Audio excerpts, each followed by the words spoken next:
તો હવે વાત મિની કુંભ મેળાની. ભવનાથ મેળાની તૈયારીઓ અંતિમ તબક્કામાં છે, પણ અત્યારથી જ એવો માહોલ ભાસી રહ્યો છે કે જાણે મેળો શરૂ થઈ ગયો હોય.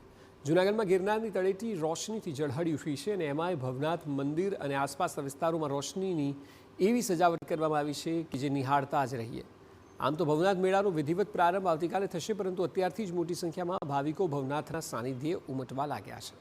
મોટી સંખ્યામાં સાધુ સંતો અને ભાવિકો ભવનાથ મહાદેવના દર્શને પહોંચી રહ્યા છે.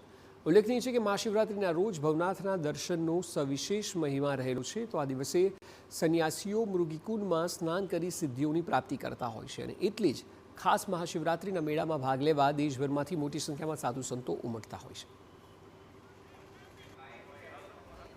આપણે સૌ જોઈ રહ્યા છીએ તેમ શ્રદ્ધાળુઓ, ભાવિકો, અન્નક્ષેત્રો, સાધુ સંતો આ સૌનું આગમન જૂનાગઢમાં ચાલુ થઈ ગયું છે. અત્યારથી જ મહાશિવરાત્રિનો મેળો શરૂ થઈ ગયો હોય એવો માહોલ ભવનાથ ક્ષેત્રમાં જોવા મળે છે. ઘણી મોટી સંખ્યામાં સાંજના સમયે ભવનાથ ક્ષેત્રમાં શ્રદ્ધાળુઓ, ભાવિકો, આ ઉપરાંત જૂનાગઢ શહેરના નાગરિકો પણ અહીં ફરવા માટે આવે છે. कहते हैं महाशिवरात्रि के दिन जो प्राकृतिक कुछ शक्तियाँ जो बहुत चमत्कारिक रूप से प्रभावशील हो जाती है इस गिरनार की तलेटी में, जिसलिए साधु संत यहाँ पे आके यज्ञ हवन करते हैं, धूना चेतन करते हैं, जिसके माध्यम से वो लोग तपस्या करके एक ही दिन में सिद्धि की प्राप्ति करते हैं. जैसे कहते हैं महाशिवरात्रि के दिन जो हमारी कुंडलिनी शक्ति है वो एक ही रात्रि में जागृत हो सकती है.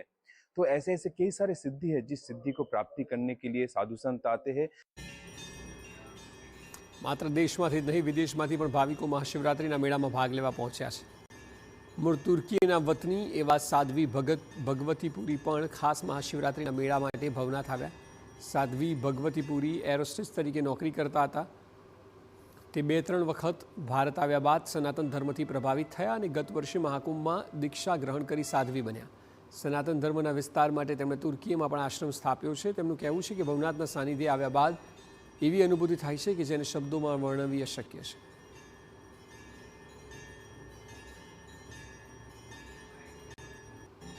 Words is not enough to explain to hear. You have to be here and you have to be feel Har Har Mahadev vibration. You have to be feel from the heart Shiva's peaceful, Shanti. The words really is unexplaining.